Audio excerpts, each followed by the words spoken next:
Good evening, and thank you for joining me this evening. I'm Dr. Jean Creasy. I'm a general dentist up in Northern California, and I'm also a teacher at the Pacific School of Dentistry, where I teach at the Advanced General Dentistry program. And I'm glad that you are as excited about prevention as I am. Tonight, my conflict of interest is I serve on the National Canberra Coalition Board of Directors, and I am a shameless cheerleader for all things dental prevention. I'm also a big advocate for improving health communications. I'm also very much interested in global health, and so by the end of my presentation, I might have you convinced to join me on one of my global journeys.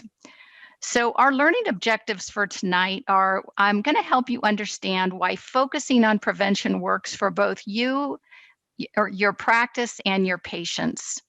We're also going to learn the basics of caries risk management and how to really take better care of your patients using this.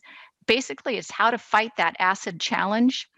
And we're going to explore logistics of utilizing risk assessment in the real world.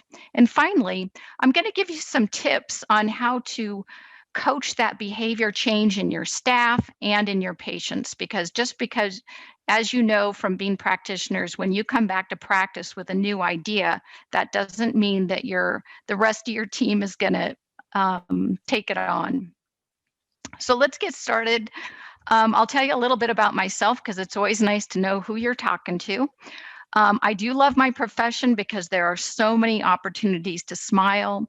I love my little practice up in the Sierra foothills, and I also love engaging and teaching our next generation of dental leaders. I have the pleasure of teaching with Dr. Alan Wong, who happens to be one of the godfathers of caries management by risk assessment. And as I said, I love to go and do global outreach. And here you see me volunteering in Uganda, one of the places I've gone over the last 20 years. So first, we're going to start with the why, because if you're listening to this and you've heard about Canberra, you think, why should I do this? What is new, and why is this going to be a benefit to me? Well, it turns out there's good news and bad news. The good news is we've done quite well in helping to decrease the incidence of caries in children. Over the last 30 years, we've seen a decline. But at the same time, sadly, adult caries rate has been on the increase. And I don't think that comes as any shock to those of us who are in the trenches, especially as we've seen the amount of refined carbohydrates that adults ingest kind of go up through the years through processed foods. So that's what we're going to talk about. The other side of that coin is more and more of our patients these days are focused on prevention, which is exciting. I'm sure I'm not the only one who has noticed the number of silver sneakers, I'd call them, the older adults, the older adults I see at the gym these days. So adults are generally more focused on prevention. We see fewer smokers than we did 30 years ago. There's been a big rise in lay medical knowledge. I heard it said that if you have a diagnosis that's a little bit out of the ordinary, chances are you will find out on a deeper level within 48 hours of using PubMed and Google and all the lay medical knowledge that's out there than your general physician will know in about a 48-hour period. So our patients are all better informed than they ever have been. And people in general are making more conscientious eating choices. And so they're a little bit more open than they used to be to our suggestions in changing diet. Other things that make this worthwhile, caries risk management worthwhile, is the fact that our third-party payers are much more interested in outcomes-based medicine. There's people talk much more about accountable care. There's a lot of talk about the future of diagnostic codes. I know at the residency program where I teach, we have our residents enter diagnostic codes routinely. And as much as this is a bit of a hassle, I think it will probably become the norm of our profession as we go into the future. Risk assessment codes are another thing that is going to be part of our future. So it's important that we get used to these ideas now. A few years back, I actually had a third-party audit, a Delta audit in my office, and I practiced with my husband. And interestingly, he never had charted their risk assessment as much as I had for patients with perio or caries, and I got the little pat on the head from the Delta audit, so I was quite proud. But I'm very proud to be part of a profession where we focus on prevention. Ever since I got into dentistry, first as a hygienist many years ago, and going into my career as a dentist, I've always been very proud of the fact that dentists are all about prevention. We are always trying to share the latest and greatest tips with our patients and keep them as healthy as possible. And it helps us when we can successfully coach our patients to have better oral health. It really makes our job less boring because instead of doing the same thing over and over again, by looking at each case, at each patient with a relationship-centered goal in mind, and treating their unique caries risk according to their needs, we have the excitement of coming to work and having a new job in front of us every day. So it helps fight the boredom and helps fight burnout if we can look at each case more like a dental detective. Lastly, there's nothing more discouraging than watching our restorations, our beautiful crowns, our beautiful fillings, so technically executed to perfection, fail early due to recurrent caries. Patients who choose prevention make our life so much easier because you don't have to explain why that crown you put in 5 years ago is failing because the patient has poor oral hygiene and a high caries risk. Ultimately, we don't want our patients to suffer pain, and we don't want to experience pain either. And the pain for dentists, of course, comes from doing the same thing every day, not meeting our overhead costs, seeing our work fail prematurely due to caries, and pain from seeing our patients unable to control their dental disease. And finally, pain from dissatisfied patients who do not refer their friends. So hopefully, as we explore how to have this prevention-centered practice that really treats each patient as an individual with their own unique risk factors and helping them to see those, this will help fight all of these sources of pain for general dentists. I believe in my practice, it's been a win-win-win. It's really made sense for us to focus on prevention because it's helped make our practice very successful. And I'm going to walk you through the walk of how to make this culture change in your own practice. I started off my career back in the 80s as a hygienist, and I was a community dental health coordinator in our local schools. And one of the things I saw was that at that time, there was quite a high level of decay among the kids in my rural county. So I went back to dental school. I thought I can do something about this. And I went back to dental school at the age of 38, back to UCSF. And I was a little intimidated. I don't know about you, but when you get the acceptance into dental school, you suddenly have imposter syndrome and you're not sure why they let you in and whether or not you'll be able to handle everything. But I did console myself by thinking, at least I know some things. At least I know all about prevention from being a hygienist. And back in 1983, when I went to school at a Foothill dental hygiene program, this was the philosophy. Dental prevention 1983. Eating candy causes cavities. Brushing your teeth prevents cavities. Flossing your teeth daily prevents interproximal cavities, and people with excellent oral hygiene don't get cavities. So that was kind of the extent of our cariology instruction back when I was in school. And then when I got to UCSF, I had the privilege and the shock of having that paradigm shift for me.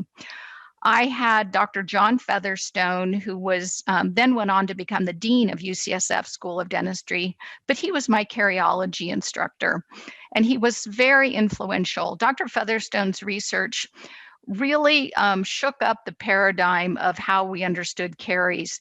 And it helped me understand that the process of caries disease is much more of a dynamic process.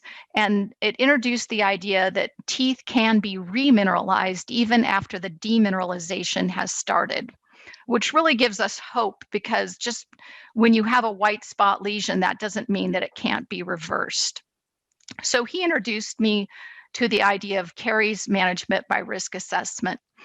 And it's really a tool for you to use in analyzing the risk factors of each patient, because certainly through the years, you've seen your patients come in, and not everybody has the same proclivity to getting decay. Some people might come in and they have excellent oral hygiene, and yet at the same time, they still get decay year after year. Other people might come in and they have maybe a little bit of spotty oral hygiene and they don't seem to get decay. And now we understand why there's that variation. So the new thinking on prevention, it goes something like this: that caries is a biofilm disease, and we need to alter that biofilm. Caries disease is a pH-mediated process. In a low pH, literally, our teeth are melting. The mineral is being pulled out in an acidic environment. Antibacterials can help reduce the number of acid-producing bacteria. And carbohydrate frequency, the number of times that people expose their teeth to sugars or the bacteria to sugars, is more important than the quantity. So it's the timing more than the quantity. And acidic environments they promote acid-loving bacteria. So acid-producing bacteria are the ones that will grow in that acidic environment. So it's a little bit more sophisticated than brushing and flossing each day. It turns out your mother was right after all, that with regard to the type of bacteria that will proliferate in an acidic environment, once you have a acidic mouth that's always being exposed to carbohydrates, always producing acid, the type of bacteria you will grow will be the acid producers. So you will be influenced by the company you keep, just like your mom always said. So changing the biofilm is a little bit like gardening. You don't want to feed the weeds. And so how can we influence the oral microbiome? How can we favor the non-acid producing bacteria? We're going to talk a little bit about them, because we want to get rid of the acid producers. So when I graduated, I was a true believer in all this new philosophy on how to prevent decay. I went out in my community with big ideas of eradicating childhood caries. I went around to the pediatricians and gave talks. I spoke to the WIC workers and the county health department. But then instead of trying to get an army of people to go out and take care of the decay, I realized that when there are so many fires like we have in California, maybe you can never have enough firefighters. Maybe a better approach might be to actually have a good, solid prevention program. And that's where I'm going to induct you this evening into how you can turn your office into more prevention-centered practices that will actually help you keep a healthier bottom line and at the same time take better care of your patients. Prevention is truly an idea that resonates with our patients. It places the power in the patient's hands, that creates an ownership of their own oral health outcomes. And respecting that autonomy is, I think, really an important part of having a relationship-centered practice that focuses on prevention. It offers an excellent return on our investment of time. It leads to less need for restorative treatments for the patient, and it maintains their health, function, and aesthetics much better. It's so good for your practice because it creates that goodwill that patients will tell their friends about. And we'll get into some of my practice numbers to reflect that. It builds lasting and loyal patient relationships that focus on health versus treating disease. It demonstrates a professionalism where the patient's oral health interests not the practice profit margin, are the driving force. Of course, our profit margins matter, or we wouldn't be able to stay in business. But from the patient's perspective, it's not our driving force. And this really helps with the staff morale and staff retention as well. They're very proud to work for a prevention focused practice. And it helps you create a very healthy recall system. This is my office, my little home, sweet dental home in downtown Nevada City. And we are a prevention focused practice. And we are looking for an associate, by the way, if there's any true believers out there who would like to come live in this idyllic mountain town. When I get a new patient, it's really all about them. And we have about 30 new patients come into our practice each month. The number one thing I want to do with that patient is establish rapport. Give them that feeling that they are not just a widget coming through my assembly line.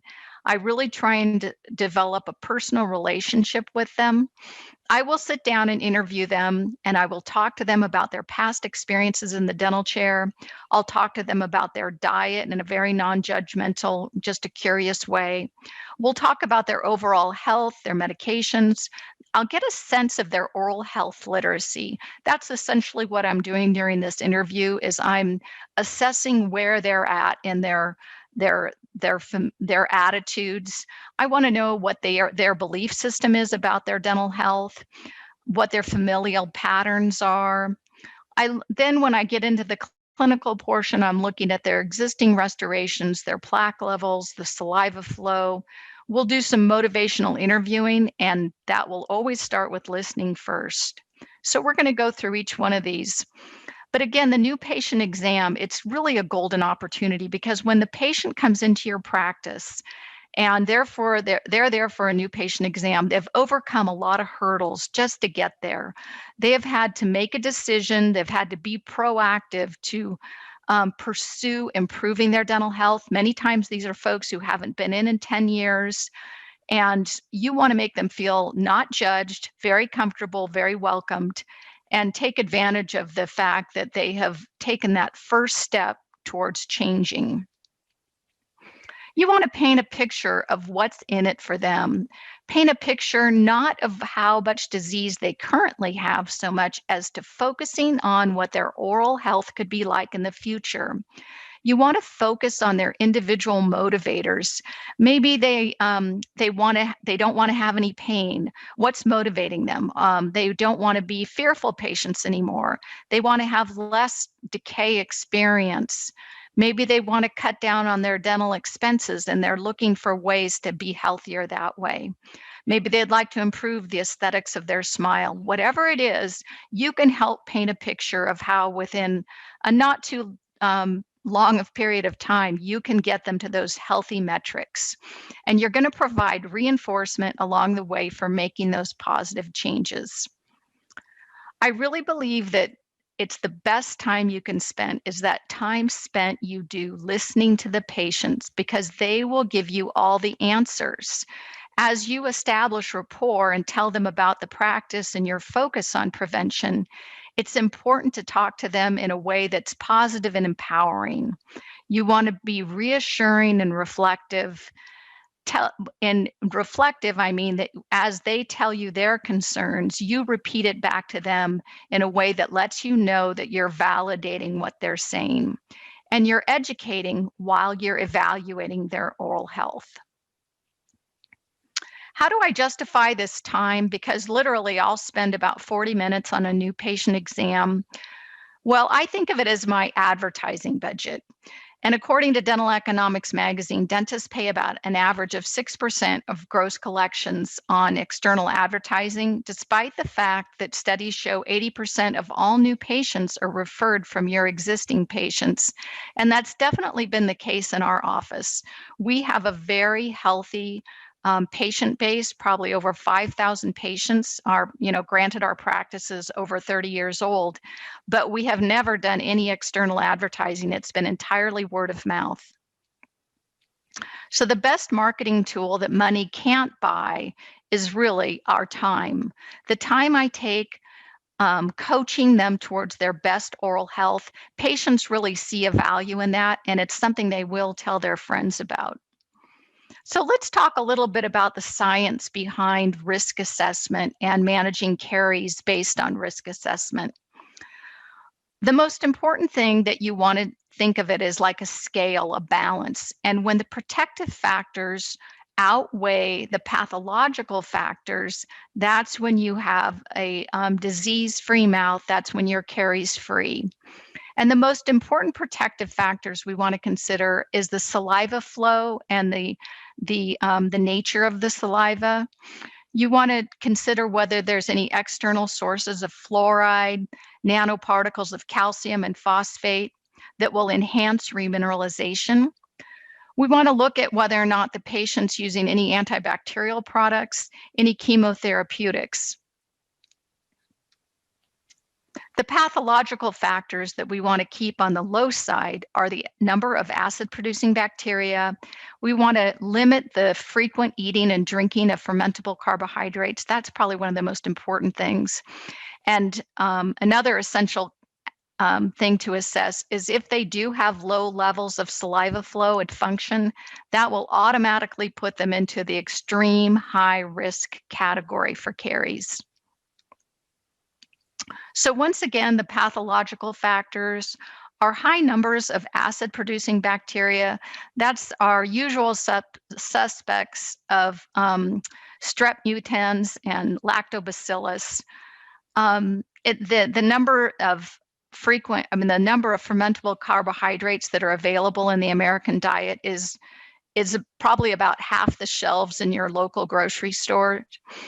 So you really want to help wake people up to the amount of refined carbohydrates that they're eating. Many times they think if it's not sweet, it's not bad for their teeth. And we obviously know that's not true. If your patients have orthodontic appliances or removable appliances that they take in and out, that increases their risk.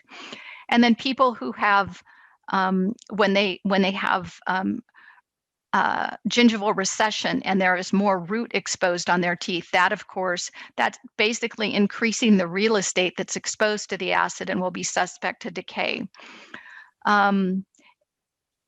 Even people that have acidic diets, like they're eating lots of tomatoes and they suck on lemons, and if many of their food choices are too acidic all day long, that will create an acidic environment too. And then of course, low saliva flow. This all leads to demineralization, which results in the dissolution of tooth mineral. The acidic environment, the acids actually penetrate into the enamel and the dentin and dissolve tooth mineral. I compare when I'm talking about demineralization to patients, I use the analogy of bricks, and that the brick is kind of dissolving, because many people, especially in my town, they'll see older buildings made out of brick and they've seen the bricks kind of melting, and they can easily imagine that going on in their mouth. This is what it looks like clinically, the white spot lesion. This is what you look like. You don't wait until there's a cavitated lesion to realize that their risk factors are high or that acids are having their effect on their tooth surface. You watch for these white spot lesions. And then the protective factors that help lead to healing some of these early lesions that lead to remineralization and making harder tooth structure to start with, of course, are good saliva with all its wonderful components, fluoride, calcium, and phosphate, antibacterial therapies like chlorhexidine or sodium hypochlorite, and then good diet counseling where we go over what they're eating, when they're eating. Let's talk about saliva for a few minutes. It's one of the top protective factors, and it is a true wonder fluid. I mean, it's really underrated. So I'm going to go over a few of these fast facts about saliva. So next time you go to a dental cocktail party, you can bust loose with some of these facts and really impress your friends. So saliva contains proteins that contribute to the pellicle, protecting the outer surface. And these contain histatins and proline-rich proteins. It has some of these proteins can maintain a supersaturation of calcium and phosphate. Those are the stathrins. And then as it carries this calcium and phosphate around that can inhibit the demineralization and enhance remineralization. It has components that act as buffers, the bicarbonate that's in our saliva, and that's probably one of the most key factors because the saliva in our mouth bathes our teeth and buffers the acids. It takes about 20 minutes every time you eat something for that buffering capacity to really compensate. But if you happen to have saliva that was low in buffering out in its capacity to buffer, then obviously your saliva would be much less effective. Our salivary components also carry fluoride around the mouth, so it's a vehicle to carry the fluoride.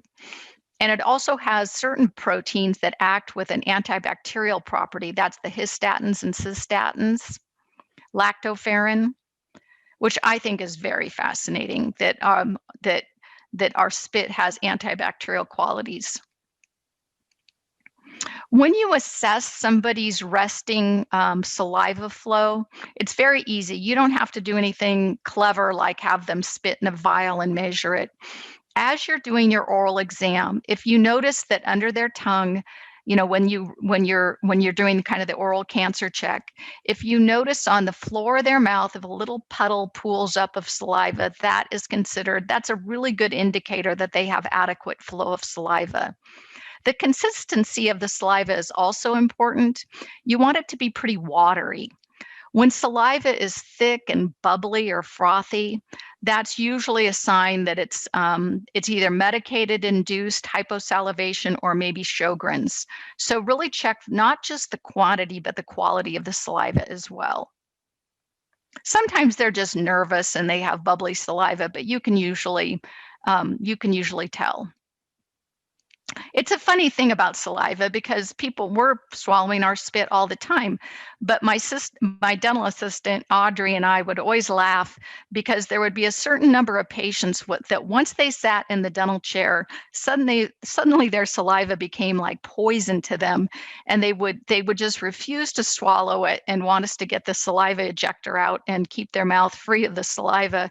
And we used to laugh about, what do these people do when they go home? Do they carry a little cup around and spit out their spit?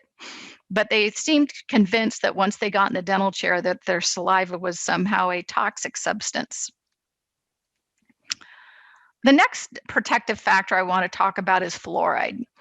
Fluoride is extremely helpful in making our teeth form a harder crystal mineral. Poor fluoride, though, he's so often misunderstood and maligned. He's really a superhero, though. I applaud anybody that has ever gone to a local water board to be a proponent for fluoridated water, because that's really a thankless job. There's so much misinformation out there about fluoride, and I'm sure you have a few patients in your practice who are anti-fluoride. And for them, there's not a lot of good solutions because it's such a powerful prevention agent. Some facts about fluoride is that that you can have therapeutic levels achieved from your drinking water and your fluoride products that really help protect your teeth. But it may not be enough to overcome a high bacterial challenge. So if you have someone who's really not doing a great job with their oral hygiene, no matter how much fluoride they use, it may not be enough to fight the acid challenge. One of the newer things about fluoride since I first went to hygiene school was that it has primarily a topical effect and not a systemic effect. Maybe 40, 50 years ago, they were teaching that the major benefits of fluoride were systemic, but now we know better that it only has a minimum effect systemically, and it's primarily as a topical agent being reincorporated as the tooth remineralizes. The enamel crystals become stronger and more acid resistant. So again, fluoride works primarily via a topical mechanism. It inhibits the demineralization by absorbing from solution onto tooth mineral crystal surfaces. It enhances that remineralization by combining with calcium and phosphate to make fluorapatite, when it remineralized. It's like a veneer being added to the outside of the tooth. And when we use our fluoride varnish at the end of our appointments, that's what we're helping promote. This is one of the things I want to bring up. You can see the gingival recession here. This is essentially new real estate that's very subject to caries when people have recession. And I like to monitor these with fluoride varnish and put these patients on 3-month recall for fluoride varnish applications, because just covering it up with a filling material does not lessen the incidence of decay around these lesions. And in fact, it just makes it more difficult to clean sometimes. So what we're hoping for, again, is remineralization, and that's calcium and phosphate from our saliva combining with fluoride to make a remineralized tooth crystal. And again, it goes from the melting bricks into the nice, stronger bricks. It's really important to have a lot of analogies and metaphors in your back pocket, and maybe even photos for your patients to see, so they really understand what it is for their teeth to melt and then to be helped to be rehardened again. The bottom line is restoration is not the cure. We cannot fill our way out of dental disease. We really have to address the cause. So we're going to go through some of the logistics of how you can incorporate some of these practices, this focus, this prevention focus, into your own practice. The first thing you want to start off with are some risk assessment forms. And after you've been doing this a few years, you'll find that there are forms you're going to like better than others, and there's going to be a protocol that works the best in your office. Every office is different, and I invite you to go on. One of the things that I think works really well is so that not too much chair time is taken up. If you have the patients fill out a risk assessment form while they're waiting, there's always like a 5-minute period of time where patients are sitting and waiting for the hygienist to get them. Centrix has a wonderful self-assessment risk form that I'd like you to check out. And it's just a simple little form that your patients can go through. This is it, self-assessment form. And it gets them to think. It helps focus their mind with questions like, I take over-the-counter prescription medication, food gets trapped between my teeth, I regularly snack between meals. These are all things that raise their risk factors. And so it helps focus their mind in a non-threatening way. And it will invite a conversation that moves them from having a higher decay experience to being more aware of how they're the ones in control of their own oral health destiny. One of the most important things you'll do as well, besides a self-assessment by the patient and you may be asking some interview questions, is the clinical risk assessment. And this takes no extra time because this is really part of your clinical exam that you're going to do on every new patient and on every recall patient when you do a periodic oral exam. You're going to look at their existing restorations.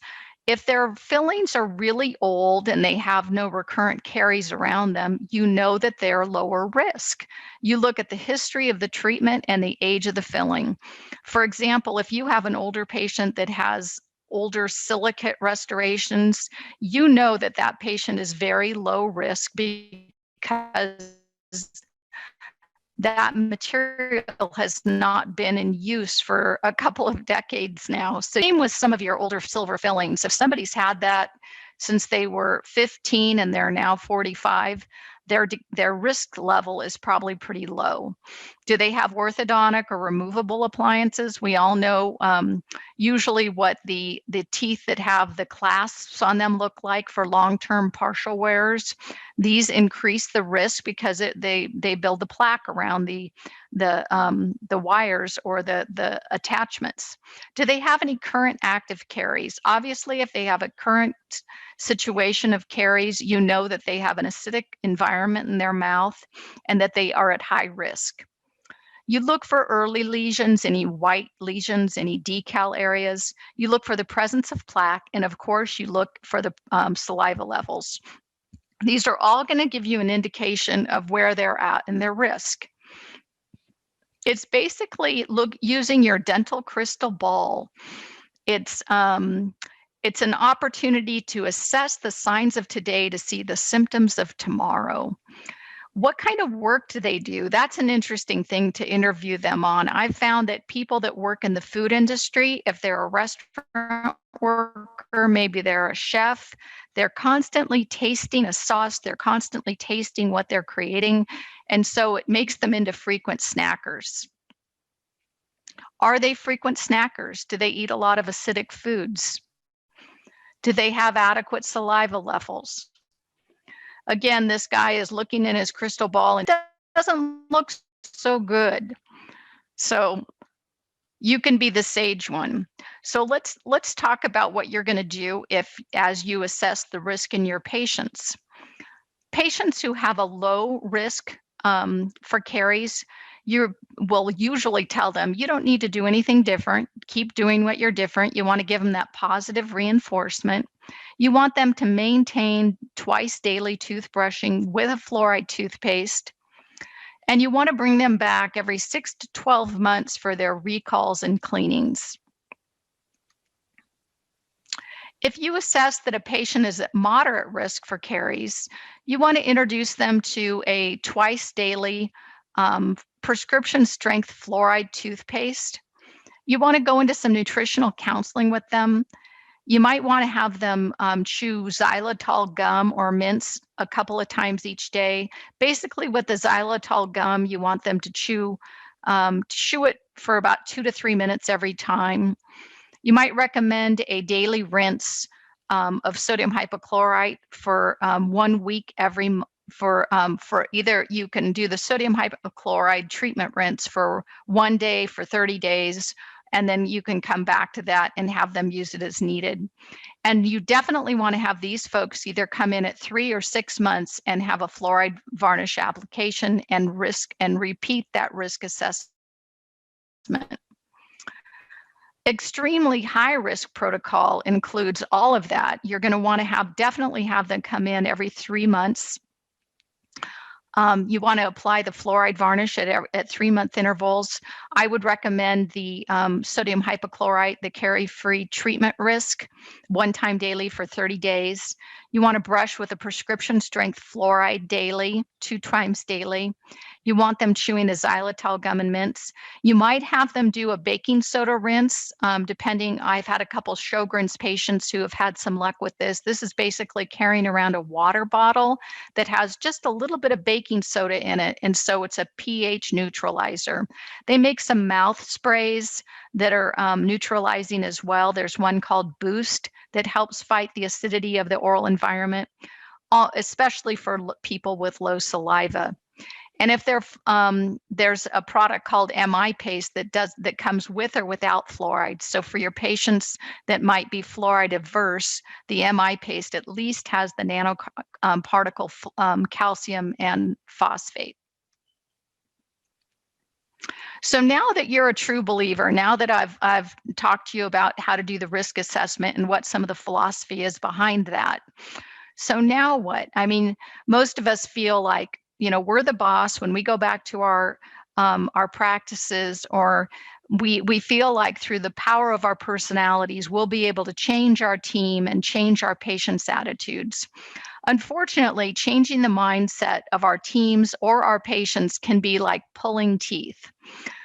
And in our heads, we say, let me tell you about all the changes I'd like you to make. And in their heads, they're saying, I hear your words, but I'm not really ready to make any change, especially if it means more work for me. And that's just the reality of how things, I can't tell you how many times I've come back to my practice with ideas of how I was going to change my scheduling or how I was going to introduce a new prevention product. And unless I did it, unless I went around making change in a very constructive way, it just didn't happen. We immediately think, how hard can this be? I'm the leader of my office. So let's talk about how some of the challenges we face in implementing change. One of the problems is people don't see your vision. They don't see what's going on in your head. And they actually don't listen very well on top of it. The first time you share an idea with staff, they're listening to about half the words that you're telling them. People are too embarrassed to ask clarifying questions because they think they'll look stupid. They also don't desire change until they're internally motivated, until they understand the why. They have to feel they are very comfortable about the way they do things now, and you have to make them equally comfortable with the behavior that's involved in the change. A lot of times bosses don't see hidden hierarchies that are present in most office staffs, and that can undermine our successful bids for change. So some of the questions to ask yourself when you would like to initiate any kind of change in your office, and specifically to make your practice more prevention focused, is how committed are you? Do you have a solid plan? You want to be able to write that plan down and help others visualize where you're going. You want to have a set of defined tasks that you can delegate. This will help everyone see your vision. You want to be able to teach this information in maybe 3 different ways, both visually and maybe written, have some protocols, talk about it, maybe role play different conversations, and then you're going to want to revisit it, revisit it, revisit it. And then you want to be prepared to take small steps forward and provide reinforcement along the way. So initiating that culture change is easier than it sounds, but it is possible. People usually avoid change because they're fearful. They're fearful they won't be able to do it well, or they're fearful that it'll take more effort than they want to put into it. And this is true for our patients too. Helping our patients achieve their best oral health will help lead to our own practice success. And it will also help lead to sustained job satisfaction and pride in a job well done for your staff. And it definitely helps build better relationships in a relationship-centered practice. So what's our goal when we do this? You really want to be able to visualize this. Is it to initiate a more robust coaching program? You want to be able to maybe tracking the products, maybe tracking the code of how often do you apply fluoride varnish might be something you'd do.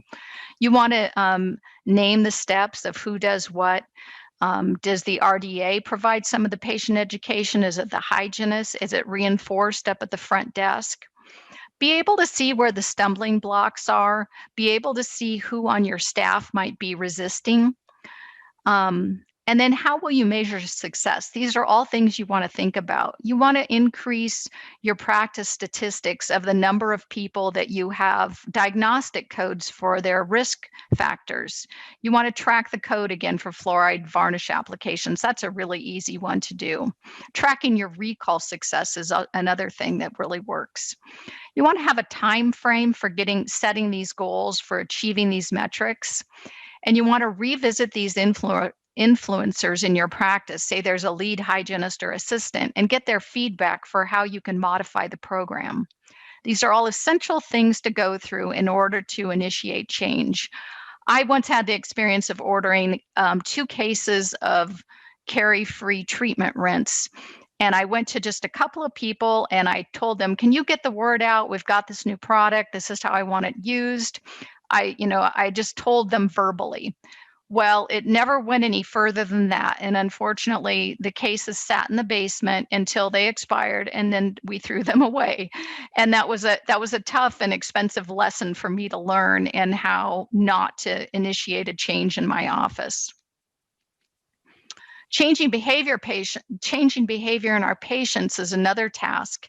And essentially, it's waking them up to what their caries risk factors are. So this comes back to educating them as you're evaluating. You want to tap into those internal motivators within your patient and really tie it around of why it's in their best interest to make these changes. The message of teeth are melting has really resonated with a lot of my patients. It's an easier concept than getting a hole in your tooth. No, thinking about your teeth as mineral that's a hard thing that's melting. So let's talk about the tools for balancing the acid challenge. We've got your prescription strength fluoride. I like ClinPro that has both the nanoparticle calcium and phosphate plus the fluoride. The Boost spray that I talked about earlier that has a buffer to it, that's made by Carie-Free. You want to do frequent recalls as much as necessary with these folks and do the fluoride applications at that time. You want to recommend the xylitol gum, the antibacterial mouth rinse, and then the oldies but goodies, the toothbrush and floss. So let's talk a little bit about antibacterial mouth rinses. Who should use them? Definitely your high-risk patients and patients with high biofilm levels who are unable or unwilling to quantitatively improve their oral hygiene. And these might, this group might contain a wide range of individuals. They're not always, sometimes they're your highly educated patients who just don't want to invest the time to brush and floss well. It's sometimes been shocking to me to see this. So one of the most effective antimicrobials is actually sodium hypochlorite, which is, again, yes, it's bleach. It's like swimming pool water, essentially. But you wouldn't want to drink swimming pool water for obvious reasons. You see all these little feet in there. So how can you make your own? We're going to talk about that. One of the reasons sodium hypochlorite works is that it kills a broad spectrum of bacteria. And it really focuses on those acid producers. There's been a lot of research into the effectiveness of sodium hypochlorite. Jorgen Slotz was one of the main people that introduced it to the periodontal world, and it turns out it's very good in caries, reducing caries experience too. So you can do a home brewed mouth rinse, which is 2 teaspoons of sodium hypochlorite. Mixed with 8 ounces of water. You have to mix it fresh every time because it will, the activity level will oxidize, obviously. The downside is it tastes terrible. So you can do tastier than home brewed. You can buy the CTX4 treatment rinse, which comes in a part A and part B, and you mix it up and you rinse with it for a minute. I would say it's kind of an acquired taste. But what your patients will really like, and we see this all the time because they come back and keep buying it, which is a good indicator that they like using it, is that it makes your mouth feel really good and really clean for about 24 hours. Xylitol is another tool you can have in your toolbox. And basically, the deal behind xylitol is that cariogenic or acid-causing bacteria can feed on it, but they can't, they eat it, but they can't use it as an energy source. So in a way, it's like starving the bacteria. It's widely available in a lot of gums, candies, lozenges. Chewing gum tends to be the most effective delivery because it also stimulates your saliva flow. It's a very safe, natural 5-carbon sugar alcohol. They get it from birch trees and strawberries, things like that. So you don't have to worry about it not being compatible to humans. Dogs can't eat it. I guess it's deadly to dogs, so you don't want to give your dog any xylitol gum. Diet is so crucial because it's that frequent exposure to sugars that's so common in our diet. And I really had to be woken up to this fact. When I was raising my kids, I used to put things like fruit roll-ups and dried fruit in their lunches all the time, or give them juice when they were kids, thinking that it was healthy, without realizing that really you're meant to eat the whole fruit and drink water. I really became a diet devotee after doing my dental work in Uganda. I once did a very interesting dental health survey on a remote people group, the Batwa Pygmies.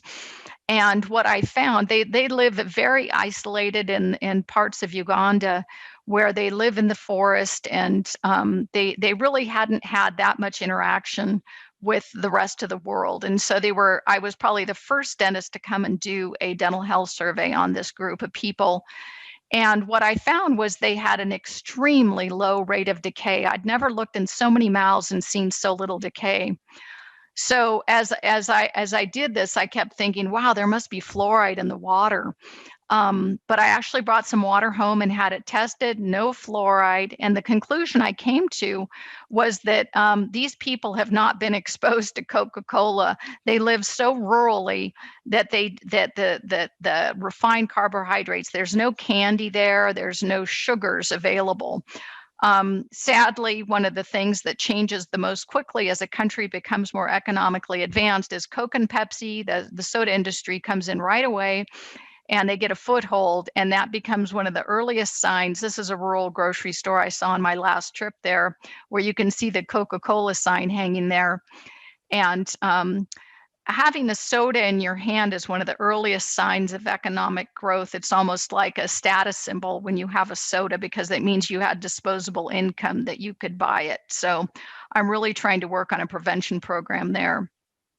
Some new tools to watch out for are arginine, toothpaste that contain arginine. Arginine, as it breaks down, as the bacteria eat it, it's very interesting. It actually increases the pH, and so it helps make a more alkaline environment. Which so the alkali production by oral bacteria via the arginine deaminase system increases the pH of oral biofilms and reduces the risk and development of carious lesions. I think that's so cool. So be on the watch for arginine containing toothpaste and products in the future. Some of the favorite messages I have for my patients, because helping them really see metaphorically what's going on in their mouth is important. I say you wouldn't replace the roof of your house if your attic was still on fire. And that's what it's like when we fill teeth without addressing the underlying disease process. Getting prevention right is like telling a good joke. The timing is everything. And again, getting patients to understand that every time they eat anything sweet, even if it's something healthy like a banana, it takes 20 minutes for their saliva to neutralize the acids. Really help them develop that appreciation for saliva, that spit is your friend. There's our friend Homer Simpson showing us how much he likes his spit. I came up with a little brochure that I made for my patients called Dental Health Secrets Revealed. And this was more about the idea that I'm going to give them all the secret tools they need to take charge of their own dental health. And this was very successful. You want, reminding them to get rid of the bacteria, to use fluoride, to eliminate the sodas and sweets, and to chew xylitol gum. Really helping them understand all the multiple ways they can get their sugars. People get very defensive when you talk about their diet with them. So I use the phrase that it might be healthy for their body, but too challenging for their teeth. It's really important to be able to talk about nutrition in a way that doesn't make people feel defensive, because it's almost like asking them to defend their religion or political views when you start talking about diet. And so helping them to see that difference, it's healthy for your body, but too challenging for your teeth, is a good tool to learn. Again, you want to become a diet detective, find out those hidden sources. And in order for them to even go into self-examination, you have to create a space that is non-judgmental. Helping them understand the oral ecology, that an acidic mouth produces this acid-producing bacteria. And you want to introduce the idea that thoughtful eating versus grazing, that all-day eating, is really what leads to a lot of decay. And again, the importance of non-judgmental dialogues. A team approach really works best. It's important that you, as the doctor, reinforce everything that the hygienist says, and the assistant will ask questions like, how are you doing with your fluoride brushing at home? That you ask questions to engage the patient and let them know that you care. Other prevention practices that I use in my office, I like to use glass ionomer restorative materials because, of course, I can recharge them with a little fluoride varnish on the surface at recall visits. I keep an eye out for toothbrushing abuse for people that are using, just a little too overzealous. Um, I place sealants when appropriate. Even on my adult patients, I use a GI sealant. And again, realizing that our patients are prone to caries throughout their lifetime. It's not just when they're kids. I will have patients come back in just to check their oral hygiene, and I will charge appropriately for these visits, but I really make it worth their while, and I try and really engage with them on that level.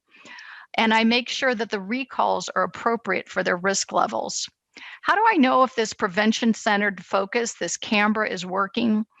Well, our hygiene schedule is booked out for 6 months, and that's we usually have about 500 recall appointments per month. That's 500 hygiene appointments per month in my practice. We have a small group practice. There's 3 dentists. There's about I think we provide about 6 dentist days per week, but we have 15 days of hygiene per week. So it really adds up to be a lot of recare, and we make a pretty good amount of our profit for the practice off of our recall appointments, which I think sets us aside. And it's kind of nice because our patients, it shows you we're taking care of a large number of people and we're doing a good job. Year after year, we get voted the best dentist in our county, and we never ask our patients to vote for us. So I think that's a good reflection of how successful that's making us. It also builds that trust that when they do need something, you don't have to go into a 20-minute explanation of why they need the crown. They trust you because they know they've trusted you in the past and it's been successful. This is our team.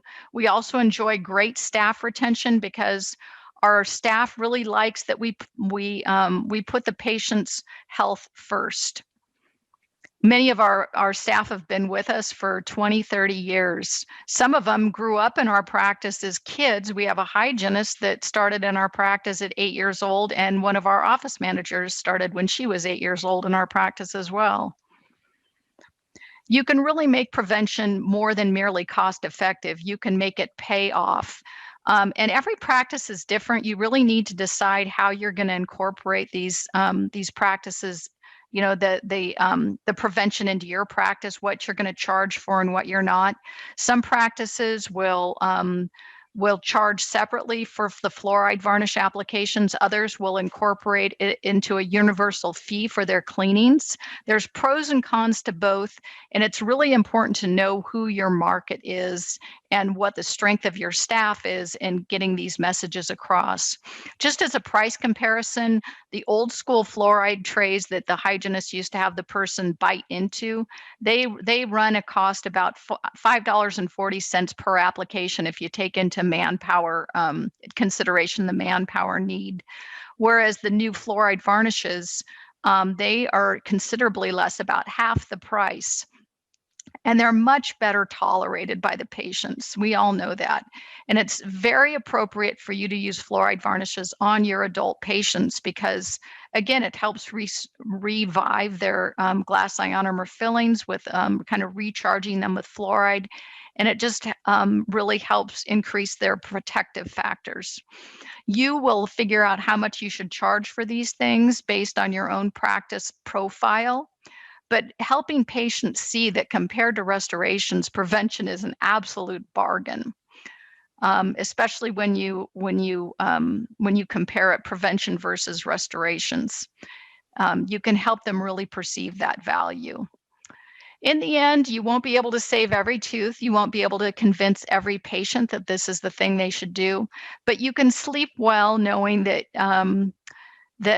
you've led the horse to water, but you can't make him drink, that old saying. But you should have reasonable expectations for the success. And not everyone will invest the time to improve their oral health, but you will, again, be able to sleep well at night, knowing that you did the right thing and you gave it your best try. I like to save the thank you notes because every day in dentistry can either be end on a good note, or sometimes there's more challenging patients that we have to deal with, challenging situations.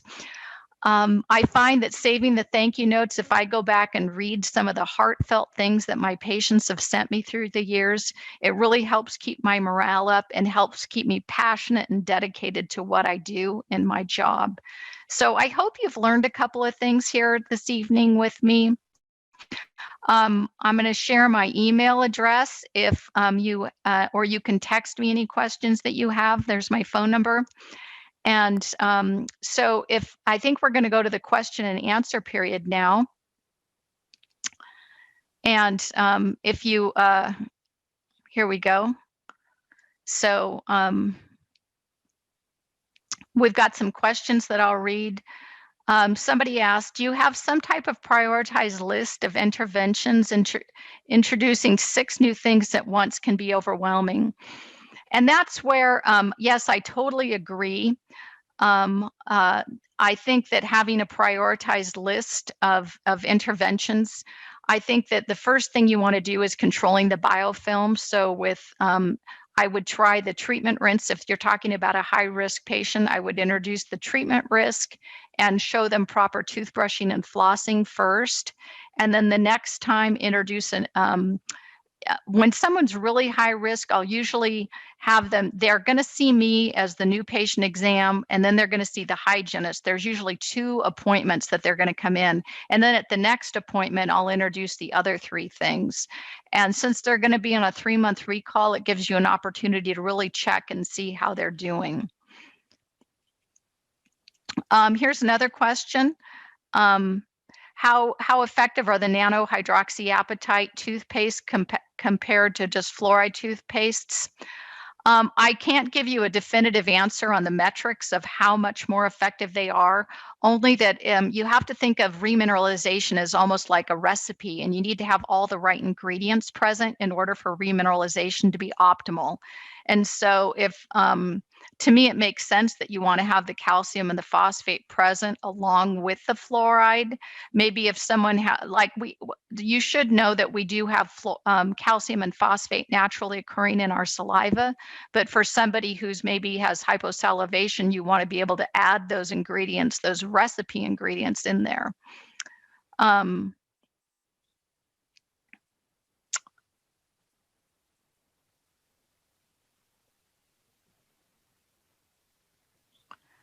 One of the comments was that we need to be clear about if someone has no sugar in their diet, they can't be susceptible to decay. But actually, it's not simple sugar. You want to think more on the level of carbohydrates, as in starch. Obviously, bread and potato chips and anything that's even if it doesn't necessarily have to have added sugar. If your body can break it down into a sugary substance, then that's going to be problematic. That's going to create acidic acid in the mouth. What do I do for white spot lesions? I will have the patient, I'll point the white spot lesions out to a patient, and then I will have them use a prescription strength fluoride, and I will even have them kind of burnish the fluoride in there with a toothpick if I can. There are, as far as treating white spot lesions on your anteriors for aesthetics, that I have not had there. You would have to, I'm not an expert in that. That's what I would say. I've had good luck and bad luck in that. And that there are some newer techniques in dealing with that I am not a master of. So here's a good question. What are some of the prevention dialogues you use for people with GERD or bulimia or frequent vomiting? I would definitely treat these people like they are extreme high risk. If they have bulimia or anorexia, if there's a behavioral issue, then it's going to have to be a multidisciplinary approach. You're not the only one who's helping them deal with this. With GERD, maybe using fluoride trays. That might be, where you have them almost using a bleach tray with some fluoride, some prescription strength fluoride. So overnight or for 30 minutes at a time, that would be fine. So